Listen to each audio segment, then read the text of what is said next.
ज्योतिर्लिंगों की कहानी में आज सुनते हैं तीसरे ज्योतिर्लिंग महाकाल की कहानी, जो उज्जैन नगरी में स्थित है। उज्जैन नगरी को प्राचीन काल में अवंती नगरी कहा जाता था। बताते हैं कि हमेशा से ही ये नगरी संपूर्ण प्राणी जाति को मोक्ष देने वाली नगरी रही है। और तो और शिव जी को भी ये नगरी बहुत प्रिय थी। और इस अवंती नगरी में हुए थे एक पुण्यात्मा ब्राह्मण जिनका नाम था वेदप्रिय जी। वो रोजाना एक पार्थिव शिवलिंग बनाकर शिव जी की पूजा उपासना किया करते थे। उसी समय दूषण नाम का एक राक्षस हुआ था जो संपूर्ण श्रेष्ठ प्राणियों पर आक्रमण करता था, उनका संहार करता था। और ये करते हुए पृथ्वी पर घूम रहा था और घूमते घूमते उज्जैनी नगरी भी पहुंच गया।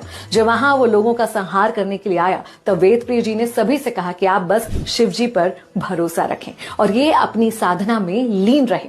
जब वो इन पर आक्रमण करने लगा, उसने अपनी सेना से कहा कि इन्हें मार डालो, तब भी इन्हें कोई फर्क नहीं पड़ा क्योंकि ये तो उपासना में लीन थे।